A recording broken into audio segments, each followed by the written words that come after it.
I've been invited to tell you a few things about Street League and to sort of just create a bit of a foundation for you guys in your minds about what we are moving to do in the future and what our why is. So I'm going to go and do that. A bit of a placeholder. A lot of organisations take for granted that everybody knows what they're doing and why. Our mission, so using sport and education, we want to help young people into work. It's very straightforward and it's very simple, and our vision is that everybody has a chance of fair employment in the future. It's not something that's unattainable, it's something that's aspirational and something that we definitely can do in today's policy context. For us, we like to keep things simple, and this is owned and been generated by our young people and by our staff and our workforce.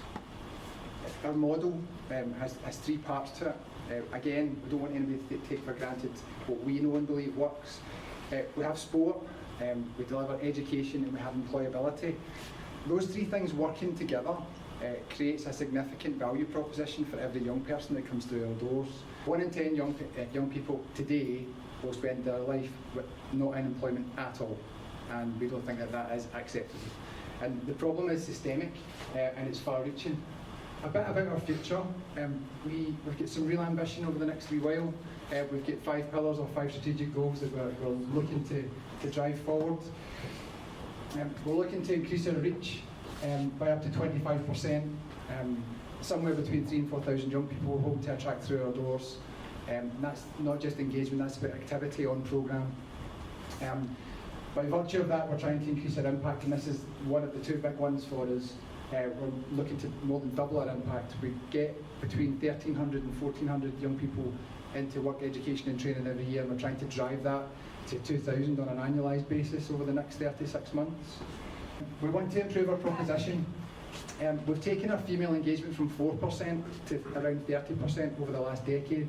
That's taken a lot of doing. And in terms of staying on course, what I would like to do with the team and what we're going to do with the organisation is to create a female-only pathway in each of our 11 regions. We work in 38 communities across the UK, but what we're looking to do is ring-fence one team, which is a female-only team in each region, over the next 3 years, so there's a safe pathway for young women to come through Street League. We need to increase our revenue to do that. In terms of applying our business brains to it, we think that we're going to need to raise our revenue by 25%. It's 1.34 million according to the Excel sheets that we're looking at recently that we need to find on top of our current revenue streams. So in terms of being responsible as a charity, we're going to have to manage our cash flow, we're going to have to diversify our income streams even further and look to stabilise much longer term partnerships. Hopefully that's where some of you guys could come in to help us, and for those of you that are already with us, thank you so much. And finally, we're obsessed with being better. We've hired a data scientist recently to try and improve our data collection and data insights. In-house, learning about our programmes, what works, lead times to outcomes, what impacts a young person in getting a job, and how that all ties together, just so that every penny that comes into Street League can be spent well and wisely and targeted properly. So that's our 5 strategic goals. Very similar in terms of having the aim of supporting young people in mind, regardless of the job role. In terms of the job role description, what I do is more or less classroom stuff. When I say classroom stuff, it's not presentations, it's no tests, and it's not a school situation, because at Street League we believe that you can be made outside the classroom. So when we do workshops in the classroom setting, it's more or less like fun tasks where an example is we built a spaghetti marshmallow tower, and the best team is whoever builds the highest tower, and then along the lines of that they'll build communication, problem solving, decision making, teamwork, and getting all these skills ready for them to move into our next positive destination, i.e. a job, college or an apprenticeship. So just making sure they're work ready. Hi, I'm Hayden. So I found Street League I was referred to by the job centres. They kind of like suggested it. It's like, hey, you should probably go down there. They do like sports and help you get into work. And I thought, hey, that's kind of what I want at the moment. So it'd be like a waste of an opportunity to say no. So I went and I turned up, and everyone's like really friendly and welcoming. Like it was a pleasant surprise. I wasn't expecting it. And then Jimmy soon discovered that I can be quite the annoying person. But I do it with like enough charm to like make him look forward to it every Monday, you know. So, my skills for like later on in life, which was like building up my CV, soft skills, confidence, just like interpersonal skills, just like for later on. And then with the sports as well, that was like a major incentive to come back, because like I did want to get like more fit at the time. Well, I still do now, but at the time it was like a really like nice thing to have. And then it's just, you can also like attach a happy memory to it, which is like the greater incentive as well. But then I ended up like having a couple personal issues, and which basically brought me quite close to the wire, I guess. And I didn't have a support network, so having Street League there was like quite a big help. And like without them, I'm not sure if like being here would be like a suitable option right now. But it was nice. It was nice having it there, so I'm very grateful. One thing I do like to add is the badminton record that I have against Jason. I think 61 games we've played, I've won 60 of them. He's won one. Some people say I should. Really close. They were all really close. Some people say I should go easy on him and let him win a game. Not But ever. if you know Hayden, he would hate for me to let him win, so I'm not going to give him. I'll take 60 to 1 instead of like fake win. You got that last game. You won that one game. I got that one game. It was good. Nice. I had lived it up there. Amy, I guess moving on to you, we've heard from Doogie that a kind of key strategic element moving forward for Street League is female engagement and engaging more young women and girls. You are working in Liverpool, which is one of the regions that we're rolling out a female-only program very soon. So could you tell us a little bit more about that and kind of your role within that? Yeah, so this year the programme's changed into ages 18 to 30. So the goal now is, still to empower women, but to get them into sustainable work. So jobs that they're going to be in for a long time, regular income to support themselves and families, if so.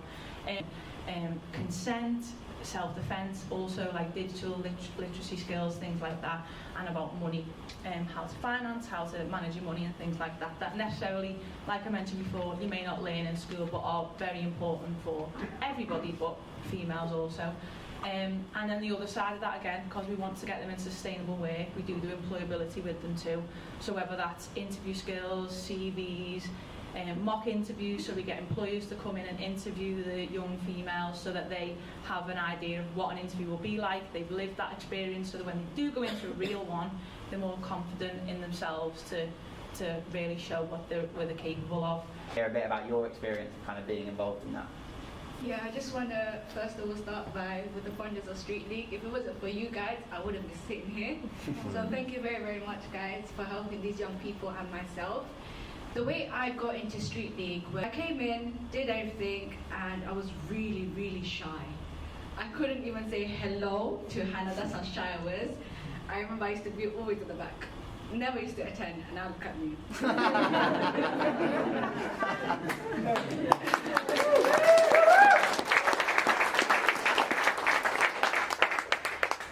And she has helped me so much.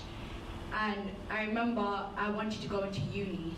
So I've been forcing Hannah, I want to go to uni. But she was like, you're only 17, you can't go in. And so once I turned 18 straight away, I remember telling Sabina, I want to attend university. And I remember, obviously, I've been searching everywhere for universities to take me in. I was like, oh no, I don't have a college, I don't have A-levels, I don't have anything. How am I going to go into college? Sabina did so much. I remember another teacher called Chris.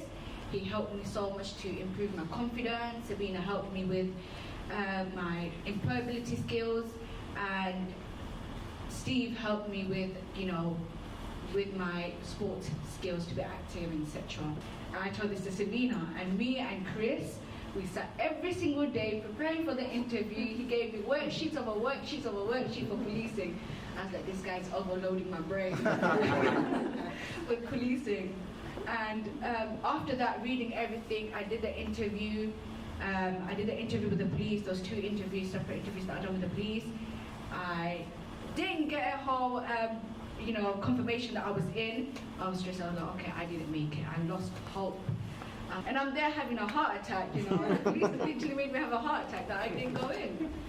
Tell my mom, parents, and they were very proud. I was proud of myself because, like I said, I'm a very shy person. I didn't have, if it wasn't for Street League, I don't know what I would do. My confidence has grown, my bravery has grown. I can now fully sit here and talk to a whole group of people, which I couldn't do before. I know after speaking on youth boards and stuff that they're quite intimidated playing sports with all the boys or whatever it is. So just having a programme where females are all together and it's females supporting females, it's very empowering. Even this is a prime example of how we support females and look what we can do. Do you know what I mean? And I feel like if we have an environment where all females are together, feeling empowered and wanting to progress, we can boost our engagement way more. You started as a young person in one of our programs. You're now sat here as a full-time staff member. So yeah, can you tell us a little bit about your journey, kind of where you started, how you found Street League? I was unsuccessful in all the interviews and all the applications, which then led me on to the Street League Stage 3 programme. During the Street League Stage 3 programme, I made a comment to my coach at the time, Johnson. I said, I'd like your job. And that comment steered the pathway of my life. I've now been working at Street League for 2 years and I still have the same buzz to come into work that I did when I was 16 on a Street League programme to my first day starting the Street League, and I love it. One thing I noticed throughout my journey was about turning points. Turning points don't happen overnight, you don't change your life overnight, but a lot of turning points throughout your journey can steer the pathway of your life, and Street League was my very first turning point to steer me in the correct path. So I actually feel I was quite great there. So it was the very first turning point in my life, and I noticed that in years to come. And now working with Street League and I work with young people, I know that I'm a positive role model in their life, and they might not value it, because I didn't value it at the time. I didn't have a care in the world when I was on the Street League programme actually. But years to come, I realised how valuable their role models were in my life, and how valuable they steered the pathway in the right direction. So knowing that all these young people I work with, in years to come, that I will make a positive change in their life. I wanted to sort of say a special thank you as well to Emmanuel, who's sitting here in the front row. So kind of as Nigel alluded to earlier today, Emmanuel's been sort of working with us at Street League and sort of volunteering his time for the last 12 years, starting off working at Barclays and then now as SocGen's finest financial crime officer. So working with SocGen as well. So we're really grateful for Emmanuel sort of sharing his time through different volunteering opportunities, and something that's kind of drawn us back to Emmanuel every time is his warmth and passion for the work we do at Street League, but also connecting with our young people and our staff as well. So Emmanuel, if you'd like to come in. Obviously you've sat through the presentations here, seeing the amazing things that Street League do. And I think it's just really easy to kind of get motivated to come back year after year to try and help in any way you can. I think it's a fantastic organisation doing really, really good things for young people.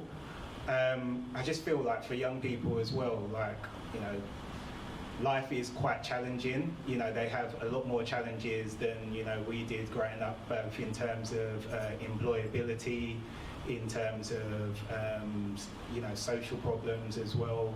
And the passion that Street League have for trying to help is amazing. So if there's any little that you can do or we can do in order to contribute, it's just easy to do that. So anytime work will allow me to get out to volunteer, I'm more than happy to volunteer. It's just a fantastic organisation. Just to finish off, we wanted to show you a short film. We've celebrated our 20-year anniversary this year for Street League, and gosh, how do you celebrate that? How do you look at the impact we've had over that period of time? So what we decided to do was go out and find 20 young people that have been involved with Street League, just like Jack, come through the programme and to see what they're doing now. We managed to go right back to 2004 and found someone that had come through the programme. and we just, the actual full-length film was about 40 minutes. We're not going to do that tonight. But this is a 3-minute clip just of their way of saying thank you in terms of what Street League has done for them. So let's just have a quick watch of that.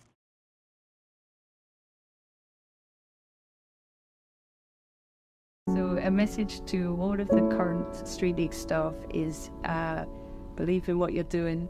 It's absolutely fantastic. Keep it up, and you may never be aware of the impact that you are having, which will be shown in years to come. I just thank you for everything that you did for me, for believing in me, because you really helped me become who I am today, and you've helped so many other people that were a bit lost like I am, so you're all great. Yeah. I had to send a message to Brian and Ali. I would say thank you for your time and thank you for helping me develop into the person that I am today. Keep doing what you're doing, honestly, because without you guys making change, it wouldn't have affected myself, and it wouldn't have affected many of the other people that I personally knew that had gone through the program before and after myself. So even, like I said, even if you're changing one person's life around, I think that's a job well done. So thank you from myself, and all of you are a credit to the Street League's charity.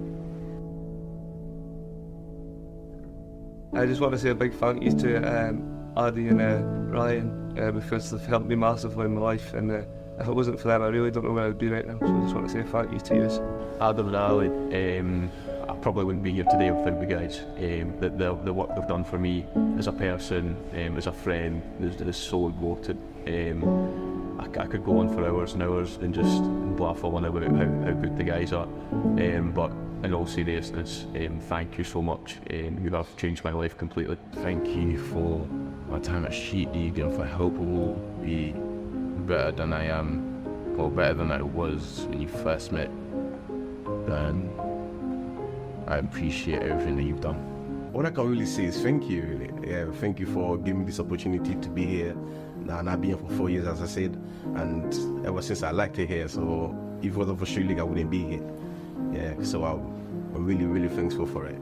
You have the power to make such a difference, and I don't think you should ever undervalue yourself and your job that you're doing.